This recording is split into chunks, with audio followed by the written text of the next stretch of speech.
Voltamos com o Clipping Eletrônico, hoje debatendo o Plano Municipal de Desestatização. E a gente recebe aqui, para debater o assunto, o secretário municipal de Desestatização e Parcerias, Wilson Poit, também o professor de Estratégia do INSPER, o Sandro Cabral, o coordenador de projetos do MBA, PPP e concessões da Fundação Escola de Sociologia e Política de São Paulo, o Rafael Castilho, e agora, para completar aqui a nossa mesa, o presidente da SP Urbanismo, o José Armênio de Brito Cruz. Lembrando que você que está nos assistindo também pode participar enviando a sua pergunta pelo telefone 3396-4944 ou ainda mandando aí a sua sugestão ou a sua pergunta também pela nossa transmissão ao vivo no Facebook.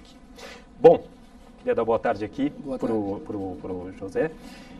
Eu fiz no primeiro bloco uma pergunta aqui para todos em relação à opinião geral sobre esse plano municipal de desestatização. Pergunta que agora eu faço também para o senhor. Qual a avaliação geral que o senhor faz até agora? A avaliação que a gente faz é que, na verdade, esse plano de desestatização é um desafio que a Prefeitura já deveria ter enfrentado há algum tempo. No assunto que nos tangencia mais proximamente, que é relativo aos imóveis da Prefeitura, a população talvez não conheça, mas a quantidade de imóveis que a Prefeitura tem e a quantidade de recursos que a Prefeitura aplica na manutenção de imóveis que às vezes são inservíveis para a administração é muito grande. E esse plano contempla tornar isso um pouco mais leve, num primeiro momento. E o segundo vetor é o vetor da potencialização desses imóveis, porque existem imóveis com potencial de desenvolvimento e com possibilidade de contribuir para o desenvolvimento urbano, né, por parte da administração pública, com potencialidade muito grande. Então, a seleção desses imóveis, que é um trabalho que a gente está fazendo aí com a liderança do Wilson Poit, e lá na SP Urbanismo, também diretamente vinculada à SMU com a secretária Heloísa Proença, é justamente no sentido da localização desses imóveis e do posicionamento estratégico desses imóveis nesse processo de desestatização, que vai dar ferramentas e recursos para a Prefeitura para, de fato, poder atuar no desenvolvimento urbano de maneira mais efetiva. Bom, nós recebemos aqui um comentário aqui especial aqui da vereadora Sonia Francini, para você, secretário, destinado ao senhor. Parabéns ao secretário que está, entre aspas, morando na Câmara nos últimos dias. São horas e horas de audiências públicas e ele escuta com muito respeito e paciência a todas as pessoas. Estas audiências têm tido frequência maior e sido mais produtivas do que 90% das que ocorrem aqui. Aí parabenizando o senhor. Agradeço muito minha colega, sou muito admirador também da Soninha. Realmente a gente está fazendo o possível, acho que faz parte do processo, ouvir a todos com paciência, com calma e responder a maioria das questões todos os dias aqui na Câmara. Já estou figurinha carimbada aí. Bom, a minha próxima pergunta é em relação, inclusive, ao Fundo Municipal de Desenvolvimento que a gente citou aqui, que foi criado aí para colocar esses recursos aí oriundos dessas desestatizações, que vão aí para questões essenciais, como a gente já falou, de saúde, educação, segurança, enfim. Agora, como torná-las, essas concessões, atraentes para a iniciativa privada? Porque, claro, as empresas também querem obter algum lucro, alguma contrapartida, né? Vai ter aí receita para todo mundo, para o que é essencial e também para as empresas? Como que isso foi pensado, secretário? Eu acho que o grande desafio, a grande novidade é que programas de desestatização a nível nacional todo mundo conhece, já aconteceram alguns com os portos, aeroportos, a nível estadual principalmente com rodovias, mas a nível municipal esse plano tem a vantagem de ser pioneiro, de ser muito robusto, de ser grande, e que, se der certo, como nós vamos fazer o possível para fazer projetos bem feitos, bem modelados, ele tem um poder de multiplicação e iniciar uma onda de desestatização municipal no Brasil. Como disse aqui o meu colega José Armênio, imóveis inativos, parques, cemitérios, espaços de eventos, todas as cidades têm isso. Possibilidades com bilhete único, uma série de de coisas que podem ser concedidas, e as prefeituras todas, de uma maneira geral, estão com o orçamento, o tamanho do governo é superdimensionado. O governo tem que reduzir de tamanho, focar no essencial e trazer projetos. Aí está o grande desafio nosso. Para fazer uma PPP ou para fazer uma concessão, precisa de 3 componentes muito importantes. Precisa de vontade política, precisa de interessados e precisa de garantias e boas modelagens. Aqui está o maior desafio. Nós temos aqui em São Paulo hoje vontade política declarada, e o prefeito João Dória foi eleito com 53% dos votos, prometendo desde o início que faria isso, um Estado moderno, menor, mais eficiente. Nós temos interessados, a despeito de tudo que está acontecendo nesse momento no Brasil e no mundo. Recebemos, o prefeito está viajando hoje, está na China, mas já estivemos em diversos outros lugares também, e recebemos investidores interessados aqui toda hora. O terceiro ponto é o principal: fazer programas e contratos equilibrados, que sejam bons para a prefeitura, bons para o investidor, porque o dinheiro não cai do céu, então tem que ter retorno para o gestor, e principalmente bons para o cidadão paulistano. Então o grande desafio está aí. E eu estou muito otimista porque tem oportunidade, sim. O senhor citou a visita do prefeito à China, já tem alguma novidade aí, mais alguma parceria, já alguma coisa que o prefeito conseguiu por lá? Olha, o prefeito está voltando domingo, mas mesmo antes da viagem dele à China, nós recebemos aqui diversas empresas chinesas interessadas principalmente em infraestrutura, interessadas na concessão do bilhete único.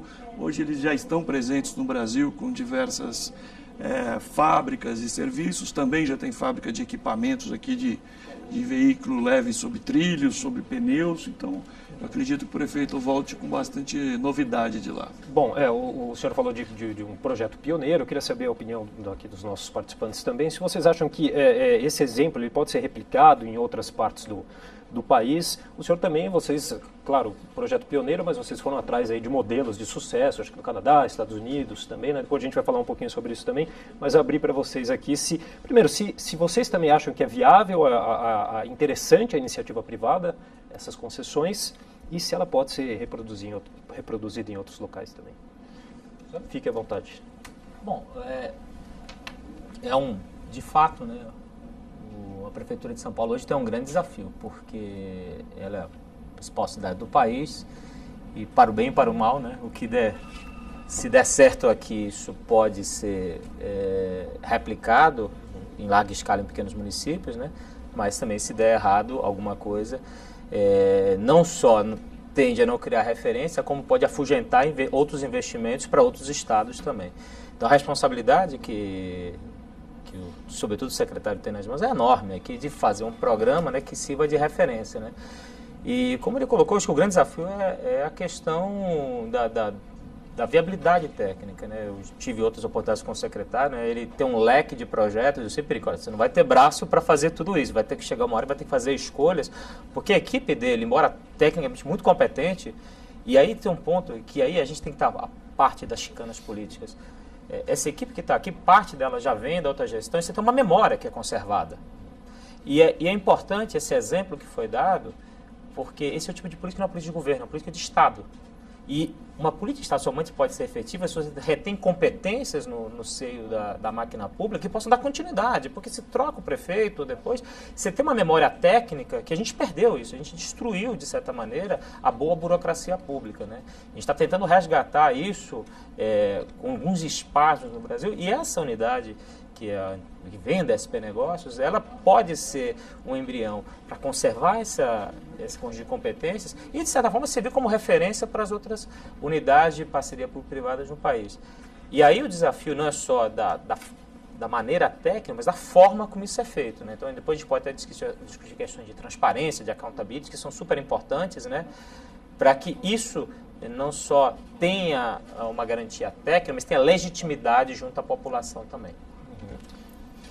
A gente teve agora com os nossos alunos lá em Londres, no Reino Unido, e eles fazem algumas visitas técnicas em equipamentos administrados PPP, e realmente apresenta soluções interessantíssimas, né? A experiência britânica, que é a que a gente se debruçou mais, traz novidades, traz coisas que a gente pode se servir certamente. Mas é curioso que boa parte dos nossos alunos são servidores públicos, são gestores públicos, tem uma parte também que é do empresariado, mas aí quando visitam um equipamento, ou a gente visitou lá uma usina de lixo também, o pessoal fala, por que o nosso não sai igual? E às vezes um prefeito conversa, por que a gente não consegue? É claro que as concessões, as PPPs, elas podem trazer novidades interessantes. Só que nós precisamos pensar e refletir também como que se dá essa interação entre o público e o privado no Brasil. A gente tem que ter instrumentos de controle, de regulação, que sejam mais eficientes e pensar também como que se comporta, como que se dá historicamente essa relação. Acho que esse momento que o país está vivendo, ele está em xeque, está se discutindo isso, quais os limites dessa relação entre o setor privado e o setor público, né? Eu acho que a gente vai ter que amadurecer como o nosso setor público para poder também ser mais rigoroso, para poder acompanhar e garantir a qualidade dessa prestação, né? E também ser atraente, estava falando, né, acho que o secretário deve estar tendo bastante trabalho para mostrar mesmo atraente e garantir que tenha lucro, que seja atraente o investimento que for feito.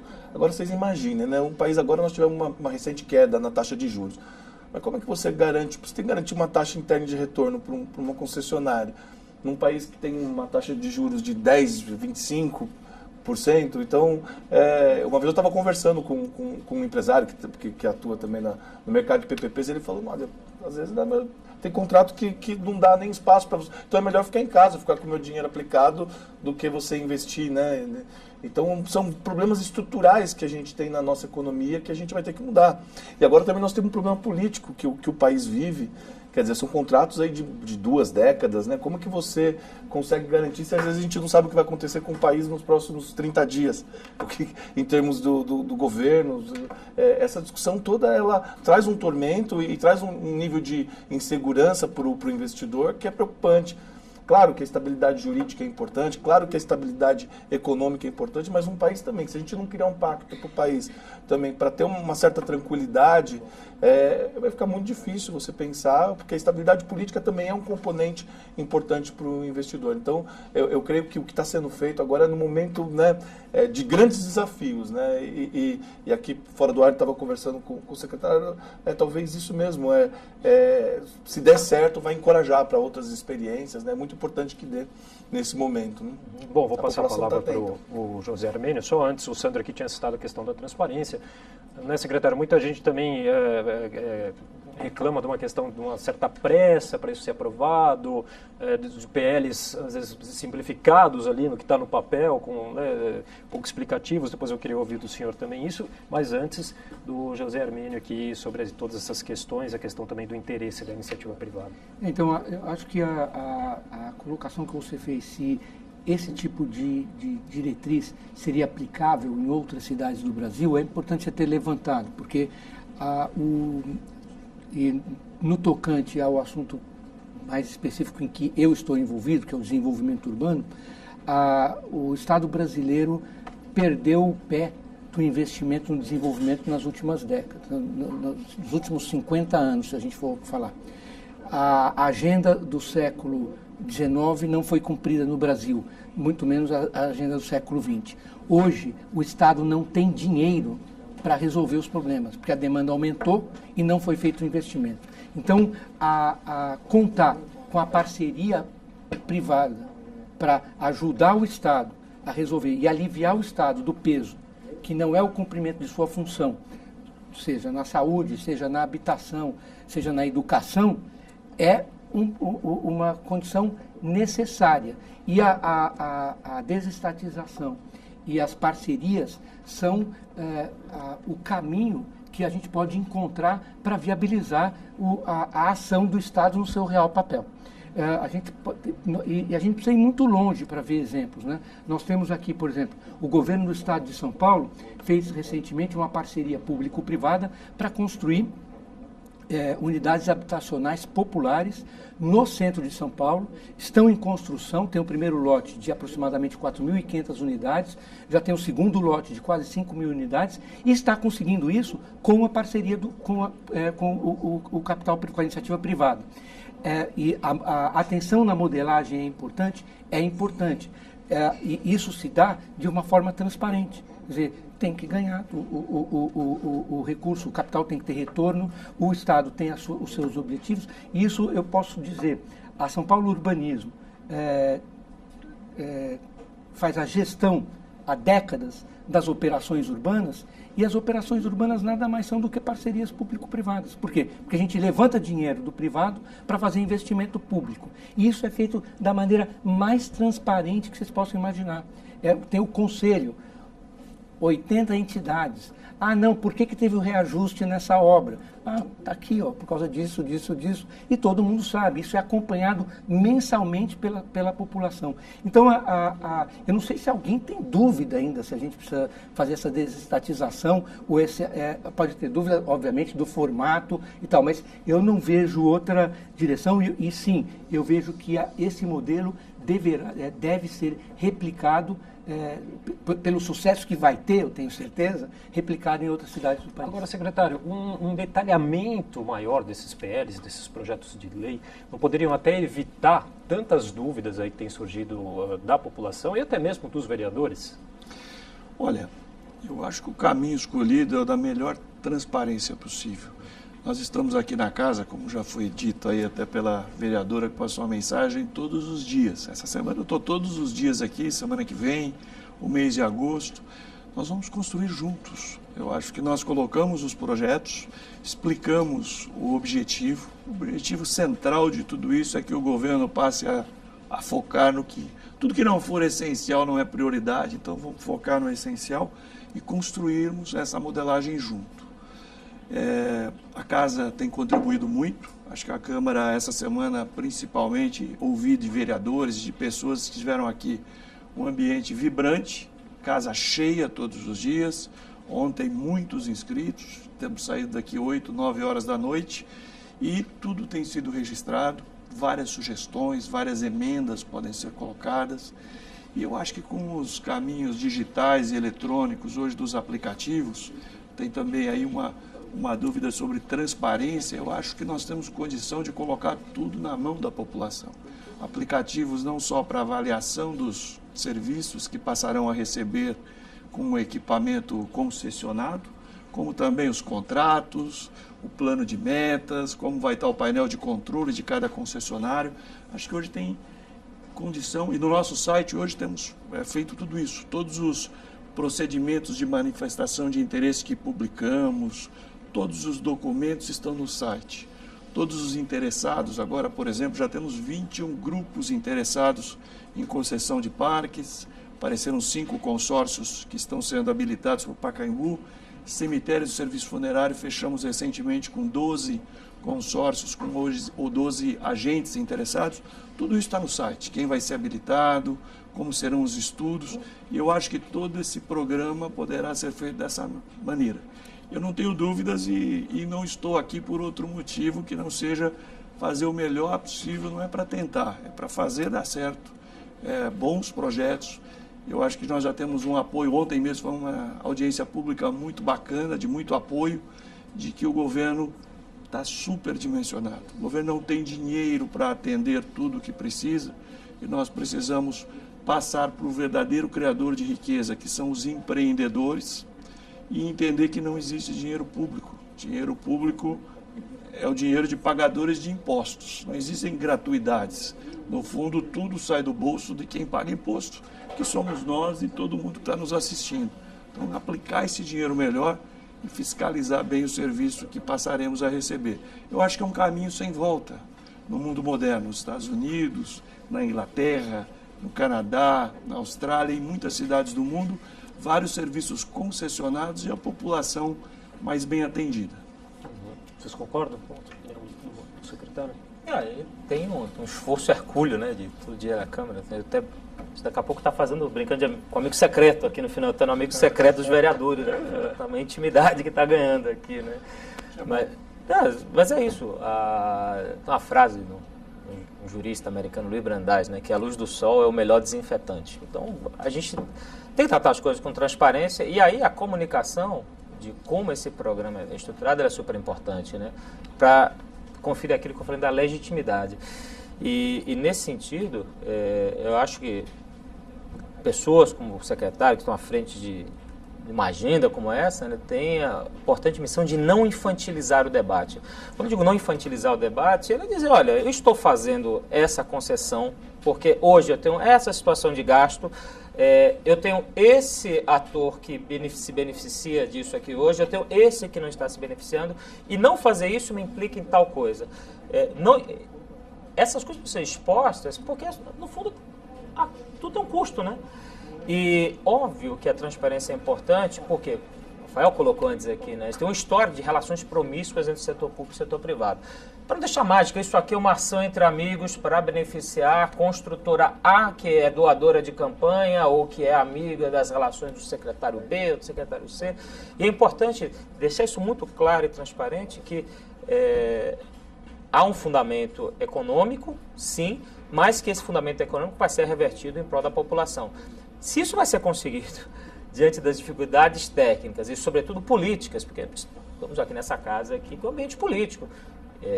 Aqui nós temos representantes de interesses, né? De interesses legítimos alguns, outros nem tanto. Como contornar isso aí é um desafio grande e que somente com um trabalho técnico e transparente, creio que pode ser levado à risca isso. Rafael?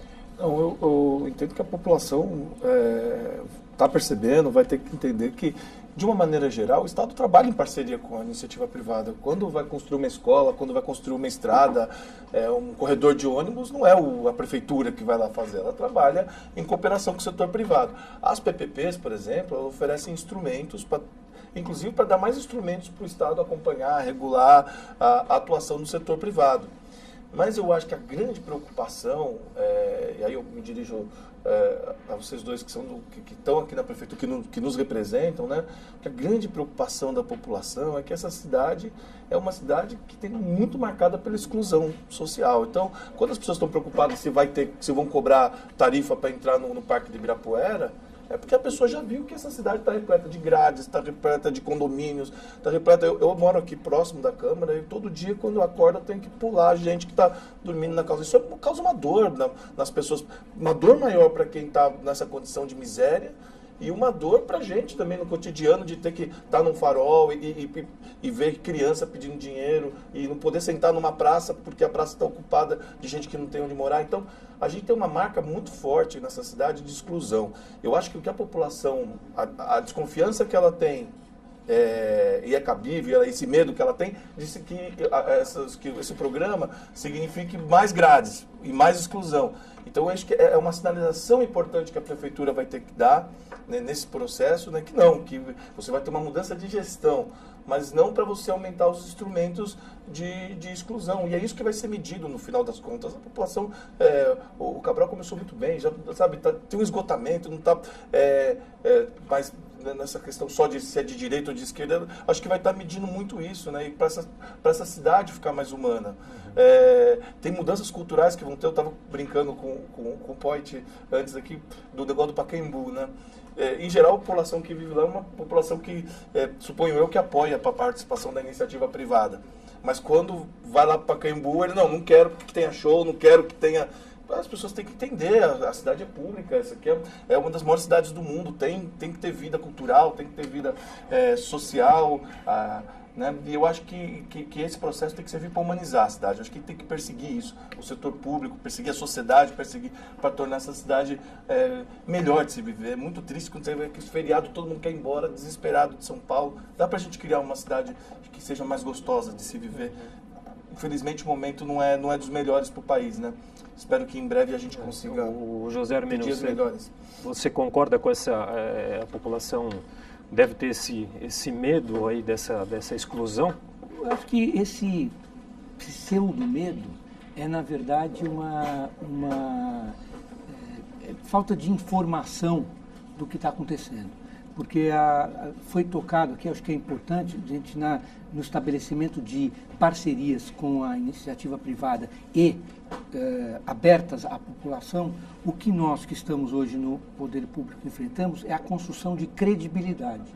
porque nem o privado vai responder da maneira como a gente imagina, se a gente não estiver apresentando credibilidade, e nem a população vai também nos dar o aval para fazer qualquer coisa. Então, nesse sentido, a explicitação dos objetivos, como o Poio está colocando muito bem, quer dizer, é privatizar para quê? É desestatizar para quê? Existe educação, existem projetos, os projetos podem ser colocados claramente, isso é importante de colocar, a perspectiva da reação. Está aberto em discussão. Você é contra? Então, ou você está com uma bandeirinha escondida atrás das costas para chegar na hora e fazer uma campanha partidária. Quer dizer, vamos discutir o desafio que a gente tem, em vez de ficar discutindo pressupostos ideológicos e tal. Então, sim, eu acho que a credibilidade do Estado está nas duas pontas, na saída com a sociedade e na chegada na modelagem no estabelecimento da parceria, porque sem credibilidade não é para fazer nada. A gente tem até um comentário aqui de um telespectador que mostra esse esgotamento aí da população que a gente tem falado também. O Arildo Mota de Siqueira diz o seguinte: sou a favor de privatizar tudo. Governo federal e municipais têm que zelar pela saúde, educação e segurança. O resto só serve para desviar recursos públicos e para corrupção. Quer dizer, pessoal, aí, né? A paciência da população está no limite. Bom, a gente está chegando mais ou menos já no final do nosso programa, mas eu gostaria de uma consideração final de cada um, começando, claro, pelo secretário, seguindo a ordem. Olha, eu gostaria de passar uma mensagem assim de tranquilidade para a população. Esses projetos de lei foram divididos em 6 partes, cada uma delas está demorando, por exemplo, aqui 1, 2 semanas na Câmara em discussão e temos ainda vários meses pela frente. Mas o objetivo principal, quer dizer, que estava já no programa de governo do prefeito João Dória, que é um compromisso e que é um programa de Estado, inclusive uma lei que fica aí para os próximos governos, é que o governo passe a cuidar daquilo que realmente precisa cuidar, que a população humilde, principalmente, com essa diferença enorme que nós temos na cidade de São Paulo, passe a receber. É difícil, quando você conversa há um tempo, explica direito, encontrar alguém contra.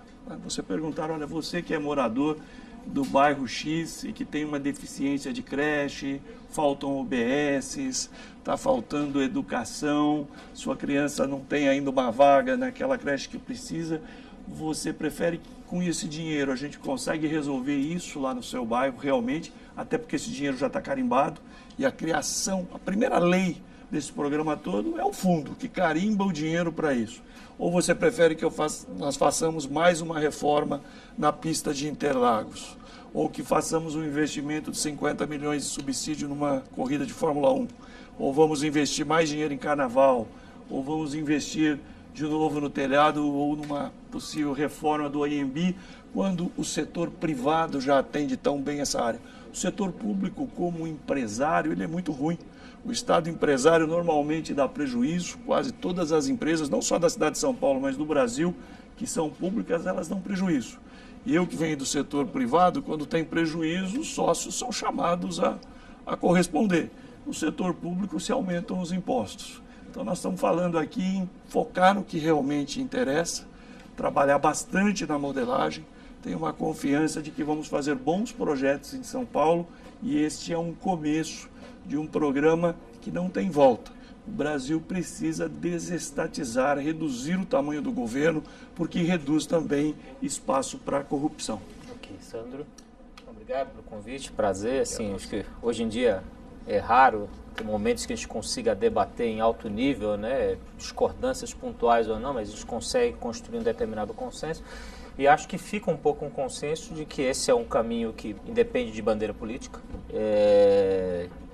Enfim, a agenda que está sendo perseguida agora por esse governo não é muito diferente do governo anterior, que é de um espectro ideológico diferente, porque é uma constatação.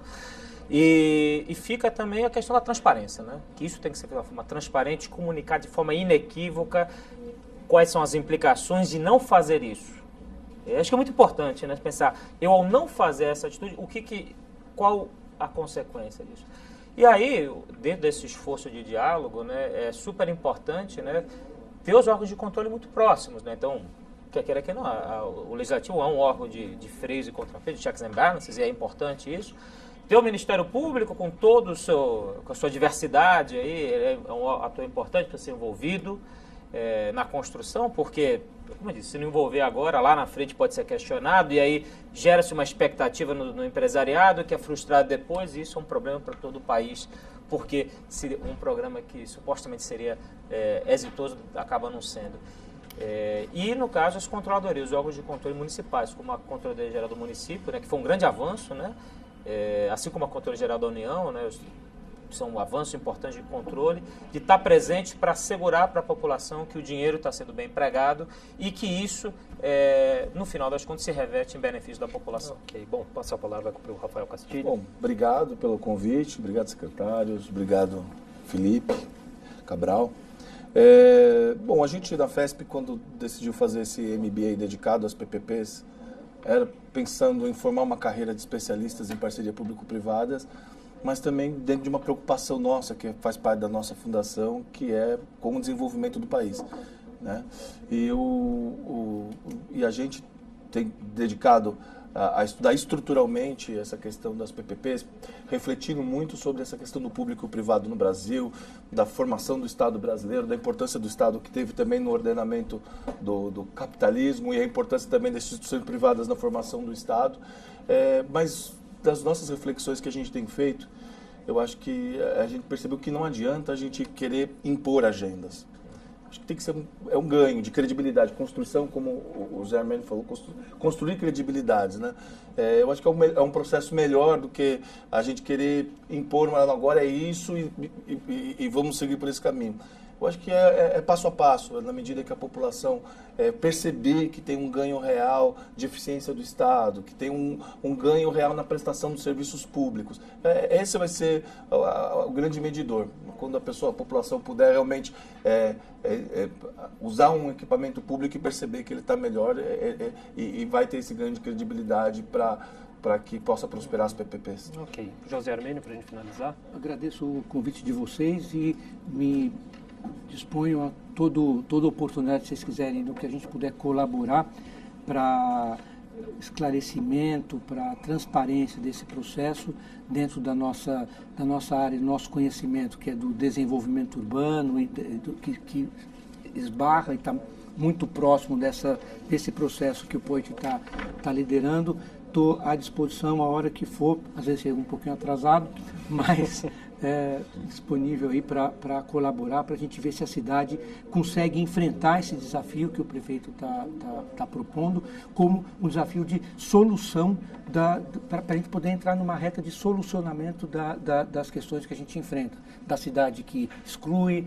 da falta de equipamento público. Então, eu acho que a gente está entrando num caminho. Eu tenho muito fé nisso. Muito bem, eu agradeço aos senhores pela participação, pelos esclarecimentos.